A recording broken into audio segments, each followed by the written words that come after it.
Land grant जो fourth point है हमारा रूरल इंडिया के स्टडी में, वो है लैंड ग्रांट। इसके फीचर्स पहले देखते हैं। इसमें it was made in first century common era onwards. उसके बाद it is mentioned in copper plate inscriptions, क्योंकि लैंड ग्रांट था उसका ब्यौरा दिया जाता था तो उसको कॉपर प्लेट पे इंस्क्राइब किया गया है। थर्ड था mainly granted to religious institution and Brahmanas. किसको दिया जाता था? रिलीजियस इंस्टीट्यूशंस को या ब्राह्मणास को। उसके बाद most inscription of transaction was in Sanskrit. जितने भी ट्रांजैक्शन होते थे वो संस्कृत में इंस्क्राइब्ड हैं। From 7th century common era half in Sanskrit half in local language. लेकिन 7वीं शताब्दी आते आते 7th सेंचुरी कॉमन एरा आते आते संस्कृत के अलावा लोकल लैंग्वेज में भी इसको इंस्क्राइब किया जाने लगा। और जो लैंड ग्रांट का जो वेरिएशन था या जो साइज़ था लैंड का, वो रीजन हर एक पार्ट में अलग अलग होता था कि कौन कितनी ज़मीन दान में देगा। और इसका इम्पैक्ट क्या होता था, ये हिस्टोरियंस ने काफ़ी इसके ऊपर बहस छड़ी है या डिबेट किया है, या इसको रीज़न ऑफ लैंड ग्रांट में हम रखते हैं कि इम्पैक्ट क्या था, मतलब लैंड ग्रांट क्यों किया जाता था। इसमें 3 कारण जो है वो हिस्टोरियंस ने 3 इंटरप्रिटेशन दिए हैं। पहला, land was granted to extend agriculture in new areas. जो राजा होते थे जो सिंचाई का साधन देते थे, वो ये भी चाहते थे कि ज़मीनें अगर दे दी जाएँ लोगों को तो वो उसको खेती के लिए यूज़ करके और खेती बढ़ा देंगे, तो land granted to extend agriculture in new areas. उसके बाद आया land grants were indicative of weakening political power, kings losing power to samanta. जो हमने गुप्ता पीरियड में पढ़ा कि गवर्नर्स होते थे वो सामंता होते थे, तो कई बार होता था सामंत के पास क्योंकि आर्मी भी होती थी, ज़मीन भी होती थी, तो वो कई बार पावरफुल हो जाते थे, तो राजा वीक होने से वो तख्ता पलट सकते थे। इसलिए राजा ज़्यादा से ज़्यादा ज़मीन दे के लोगों को अपनी तरफ खींच के रखता था। और थर्ड था king try to project themselves as super human. Divine kingship का सिस्टम था उस ज़माने में, तो राजा जो था वो ज़मीनें बांट के अपने आप को उस स्टेटस पे बरकरार रखना चाहता था, बना के रखता था। इसके बाद एक और क्वेश्चन आता है, provision of legal text were not uniformly implemented, justify the statement with reference to land grant. Generally क्या होता था, लैंड ग्रांट कुछ स्पेसिफिक लोगों को अलाउड होता था जो लीगल टेक्स्ट में इंस्क्राइब्ड है, लेकिन ये बात हर जगह सही नहीं पाई गई है। इसके ऊपर आपका क्वेश्चन है। इसमें आप कैसे करेंगे, इसका कॉन्ट्राडिक्शन सबसे बड़ा क्या है लैंड ग्रांट का? प्रभावती गुप्ता। प्रभावती गुप्ता कौन थी? चंद्रगुप्त सेकंड जो थी उनकी बेटी थी, और उनकी शादी कहाँ हुई थी? वकाटका किंग जो थे, उनकी रूलिंग फैमिली जो थी, उनके घर में साउथ इंडिया में उनकी शादी हुई थी। और लीगल टेक्स्ट जो थे according to the legal text, वो जो क्या कहते थे कि विमेन को ये इंडिपेंडेंट एक्सेस टू रिसोर्स नहीं था, यानी विमेन को यह आज़ादी नहीं थी कि उसको ज़मीन उसकी नाम पे हो या वो किसी को ज़मीन या कुछ भी प्रॉपर्टी दान कर सके। लेकिन इसमें प्रभावती गुप्ता को एक्सेप्शनल केस माना गया है, क्योंकि वो एक रॉयल प्रिंसेस थी, वो एक रानी थी। तो उन्होंने क्या किया था, उनके पास ज़मीनें थी और उन्होंने ज़मीन को दान भी किया था। इसको और इसको आप सोर्स में भी पढ़े, इसमें आप ये क्वेश्चन इम्पॉर्टेंट है आपके लिए। उसके बाद हम आते हैं urban India, 5th part of the chapter है हमारा urban India 600 BC to 600 CE। अभी हमने रूरल इंडिया किया, अब हम अर्बन इंडिया के बारे में करेंगे, क्योंकि हम इस चैप्टर में पॉलिटिकल और economic aspect of India 600 BC to 600 CE करें। तो अब हम अर्बन इंडिया पे आते हैं। अर्बन इंडिया को हम 2 पार्ट में पढ़ेंगे, एक तो वहाँ के टाउन्स और दूसरा वहाँ पे ट्रेड कैसे होता था। रूरल इंडिया में एग्रीकल्चर से रेवेन्यू आता था और अर्बन इंडिया में ट्रेड से रेवेन्यू पैसा आता था। अब इसके फीचर्स देख लेते हैं टाउन्स के। ऑल मेजर टाउन्स कौन थे? कैपिटल जितने भी थे 16 महाजनपदास किए, उसके 16 कैपिटल, वो सारे मेजर टाउन्स थे। और ये जितने भी मेजर टाउन्स थे ये कम्युनिकेशन के रूट यानी रिवर या लैंड के रूट से लगे हुए बनते थे। जैसे पाटलिपुत्र जो था वो क्या था, उसका पुराना नाम पतालीग्राम, और वो मगध का कैपिटल बना 4 to 5 सेंचुरी BCE में। उसके पहले कौन सा था? राजगृह। और दोनों ही कहाँ हैं? गंगा के किनारे बसे हुए, on riverine route of Ganga. Ujjaini कहाँ है? Along the land route. Puhar along the sea route, coastal area में। उसके बाद Mathura was the commercial and cultural political centre. और राजा जो था वो फोर्टिफाइड सिटी में रहता था। ये सारे इंपॉर्टेंट सिटीज़ थे। और राजा खुद कहाँ रहता था? फोर्टिफाइड सिटी में, यानी कैपिटल, अगर मगध कैपिटल देखा जाए तो Pataliputra, Pataliputra was a fortified city. उसके बाद हम आते हैं सोर्सेज ऑफ हिस्ट्री। इसको जानने के लिए जो सोर्सेज हम यूज़ करते हैं वो है wide range of artifact, that is fine pottery bowls. पहला सोर्स जो है वो शहर की लाइफ को दिखाता है।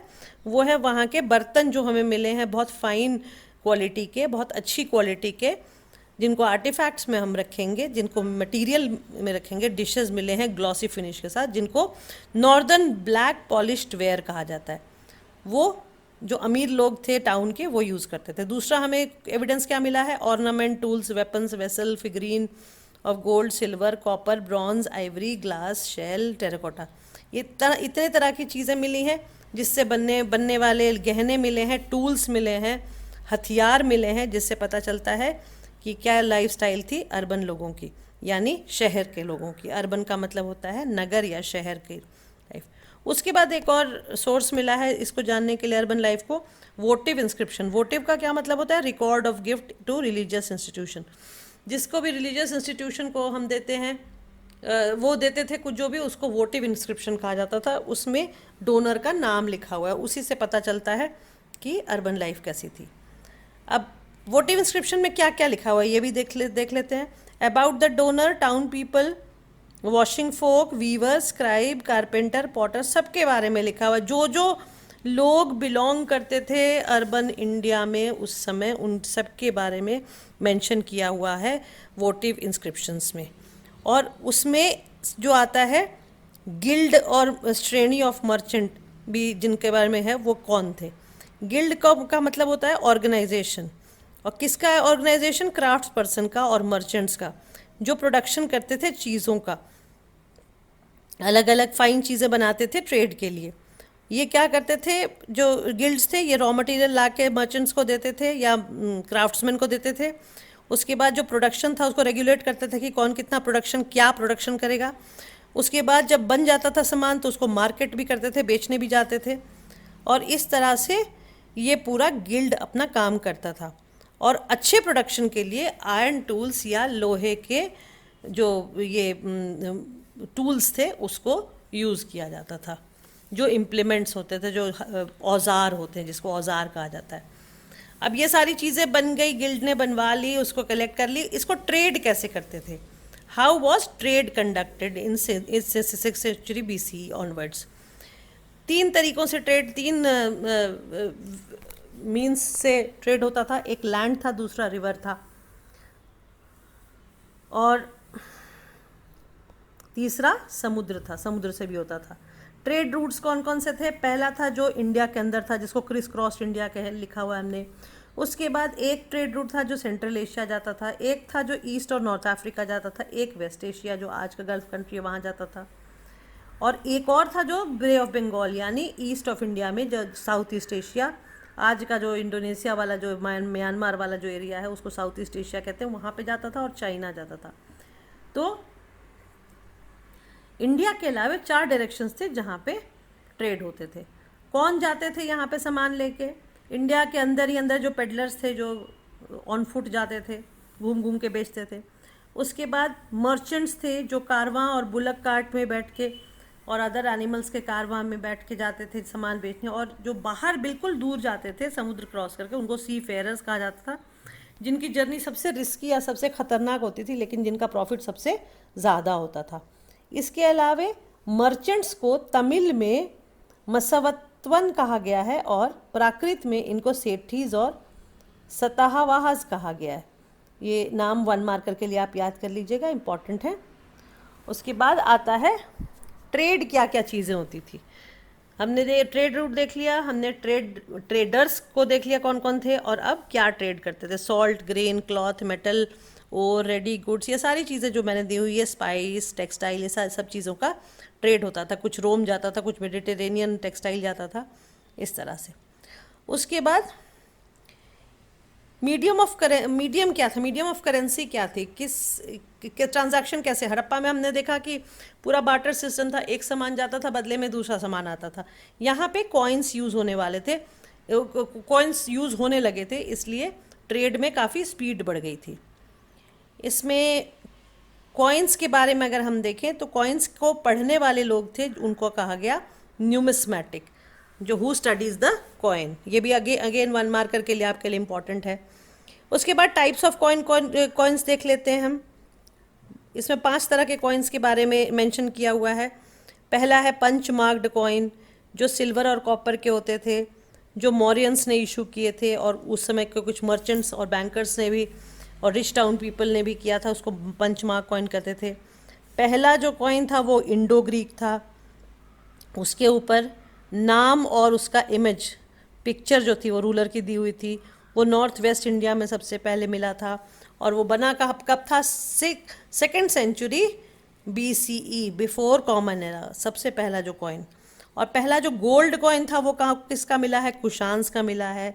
और कुशांस के कॉइन के सिमिलर वेट वाला रोम और पार्थियन, यानी आज का ईरान, तो रोम और पार्थियन में भी, पार्थियंस के पास भी मिला है सेम कॉइन। उसके बाद आता है ट्राइबल कॉइन्स, जिसको योधेया, ट्राइबल कम्युनिटी थी पंजाब की जिसको योधेया कहते थे, उनके कॉइन्स मिले हैं, जो पंजाब और हरियाणा के रीजन में 1st सेंचुरी कॉमन एरा में। उसके बाद गुप्ता पीरियड में प्योर गोल्ड के कॉइन्स मिले हैं, काफ़ी हैवी और प्योर गोल्ड के। प्योर गोल्ड का जो कॉइन था वो क्या सिग्निफाई करता था? अपनी रिच वैल्यू और ट्रेड की रिच वैल्यू को दिखाता था कि भाई ट्रेड बहुत अच्छे से हो रहा है और कॉइन्स की वैल्यू बहुत रिच है। उसके बाद साउथ इंडिया में बहुत सारे रोमन कॉइन्स मिले हैं। ये क्या शो करता है कि ट्रेड रिलेशन और इंडिया का रोम से, और ये भी शो करता है कि कॉइन्स इतने ज़्यादा थे कि India was a major exporter, import नहीं करता था, एक्सपोर्ट, इसीलिए हमारे पास कॉइन्स की संख्या सबसे ज़्यादा इंडिया में मिली है। उसके बाद 6th सेंचुरी कॉमन एरा आते आते हम पाते हैं, जो अपने जितने भी हिस्टोरियंस हैं या जो एक्सकेवेटर्स हैं वो पाते हैं कि गोल्ड कॉइन कम होने लगे थे। ये शो करता है कि शायद इकोनॉमिक क्राइसिस उस समय हो गई थी। इसमें एक क्वेश्चन आता है यहाँ पे, why gold coin disappeared after 600 CE। इसमें रीज़न क्या है कि हिस्टोरियंस जो क्या रीजंस मानते हैं इसको, कि historians are divided on this issue. कैसे? शायद इकोनॉमिक क्राइसिस रहा होगा, शायद रोमन एम्पायर उस समय तक कोलैप्स कर गया था, इसलिए लॉन्ग डिस्टेंस ट्रेड का ख़त्म हो गया था, या शायद नए टाउन्स बनने लगे थे इसलिए ट्रेड का जो नेटवर्क था वो चेंज हो गया था, या फिर सर्कुलेशन ऑफ गोल्ड कॉइन जो था वो एक जगह पे इकट्ठा होर्डेड होने लगा था, यानी इंडिया में, इसीलिए ये मेंशन, इसीलिए ये नहीं मिलता है उसके बाद, और ये इंस्क्रिप्शन में लिखा गया है। अब लास्ट पार्ट ऑफ चैप्टर आ जाते हैं, लास्ट सेगमेंट में, जो हमारा 6th सेगमेंट है इस चैप्टर का, बुक 1 के चैप्टर 2 किंग्स और फार्मर्स वाला जो चैप्टर है हमारा, जो मौर्यन एम्पायर या पॉलिटिकल और इकोनॉमिक सिस्टम ऑफ इंडिया का, वो उस पर आते हैं। तो वहाँ हम जानेंगे क्या क्या चीज़ों के बारे में हम पढ़ेंगे। How historians deciphered the script, क्या लैंग्वेज स्क्रिप्ट का यूज़ होता था, क्या लिखा होता था स्क्रिप्ट में। उसके बाद क्या प्रॉब्लम्स फेस की एपिग्राफिस ने इनको पढ़ने में, और क्या और इंस्क्रिप्शंस की जो लिमिटेशंस थी वो क्या क्या थी। तो ये सारे पॉइंट्स हम पढ़ेंगे, जिसको कि लास्ट पार्ट ऑफ चैप्टर में पढ़ेंगे। इसमें सबसे पहले क्वेश्चन है, how scripts were deciphered and what language was written. तो यहाँ पे जो स्क्रिप्ट डेसिफर हुई है उसमें 2 तरह की स्क्रिप्ट का मेंशन आता है। पहला है ब्राह्मी, दूसरा है खरोष्टी। ब्राह्मी जो है वो मॉडर्न इंडियन लैंग्वेज जो है देवनागरी और बंगाली से मिलती जुलती है, इसलिए स्कॉलर्स उसको पढ़ पाए लेट 18th सेंचुरी में। और दूसरा थी खरोष्टी, जो नॉर्थ वेस्ट इंडिया और अफगानिस्तान के इलाके में मिली है। उसको इंडो ग्रीक कॉइन्स पे उसको देखा गया, और जिसमें राजा का नाम था ग्रीक में और खरोष्टी स्क्रिप्ट में, उससे उसको अंदाज़ा लगाया गया कि ये खरोष्टी स्क्रिप्ट थी। अच्छा, खरोष्टी स्क्रिप्ट को इनको समझने वाले, स्क्रिप्ट्स को समझने वाले कौन थे? जेम्स प्रिंसेप, जिन्होंने बताया कि खरोष्टी स्क्रिप्ट में कौन सी भाषा लिखी हुई थी? प्राकृत। उसके बाद एक और चीज़ हमें मिलती है, different examples and its assessment made by epigraphist. अब इस स्क्रिप्ट के हमें अलग अलग एग्जाम्पल्स मिलते हैं, जेम्स प्रिंसेप जैसे लोगों ने जो ढूंढा उसमें हमें पता चलता है। सबसे पहला एग्जाम्पल हम लेंगे अशोकन इंस्क्रिप्शन का। अशोकन इंस्क्रिप्शन जो है वहाँ पे कई कई जगह अशोका लिखा हुआ है, कई कई जगह देवम्पिया पियादासी लिखा हुआ है। तो बड़ा मुश्किल था समझना कि ये दोनों एक ही हैं, लेकिन कई जगह इन दोनों को एक साथ मेंशन किया। Name of Ashoka is written in other inscription where these titles are also written. तो उससे पता चला कि देवम्पिया पियादासी कौन थे, अशोक थे। ये एविडेंस देता है हमें कि it was issued by the same ruler. दूसरा क्या है, emperors like Ashok received reports. Ashok जो थे वो उन्होंने रिपोर्टर्स रखे हुए थे जिसको प्रतिवेदक या प्रतिवेदक कहा जाता है, और वो जो थे उसके थ्रू वो जब इन्फॉर्मेशन उनके पास आती थी तो उससे लोगों की प्रॉब्लम सॉल्व करते थे। तो अशोका क्लेम्ड कि previous rulers did not do such things. वो उनको अशोका के हिसाब से उनके पहले किसी ने प्रतिवेदक का सिस्टम नहीं रखा था।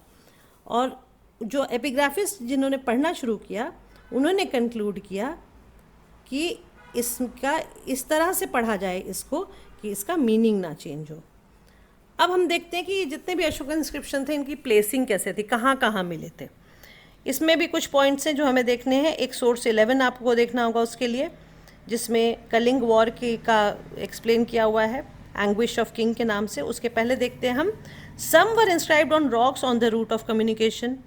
इसका क्या मतलब, जो रूट था कम्युनिकेशन का, फॉर एग्जांपल तक्षशिला से उज्जैनी का जो रास्ता था या और तोशाली तक का रास्ता था, वहाँ पे कहीं कहीं पे ये आपके जो रॉक्स जो हैं वो मिल पाए जाते हैं जिसके ऊपर अशोकन इंस्क्रिप्शन मिलता है। तो इसमें क्या क्या इसका अंदाज़ा लगाया स्कॉलर्स ने, that many people were illiterate, so who read it, who followed it, did all understand to the Prakrit language, जो कि पाटलिपुत्र की भाषा थी। ये थोड़े मुश्किल क्वेश्चन थे एपिग्राफिस्ट के लिए। फिर सोर्स 11 में एंग्विश ऑफ किंग में अगर हम देखें तो ये कलिंगा वॉर के बारे में मेंशन्ड है, लेकिन ये उड़ीसा में नहीं मिला है। इससे अंदाज़ा लगता है कि शायद राजा को इतना दुख था उस एरिया में, कलिंगा वॉर में 1.5 लाख से ज़्यादा लोग जब मारे गए थे, तो शायद राजा को दुख था इस बात का, इसलिए उसने वहाँ पे इस इंस्क्रिप्शन को नहीं छोड़ा, रॉक एडिक्ट्स को। अब फाइनल हम अपने स्टेप पे आते हैं चैप्टर के लिमिटेशंस ऑफ इंस्क्रिप्शन एविडेंस। उसके पहले हम ज़रा इसको कंक्लूड कर लें पिछले पार्ट को। These assessment regarding the meaning of inscription written by rulers like Ashoka and its understanding by epigraphists have mix reaction by the scholars, और उससे it also leads to the limitation of inscription evidence.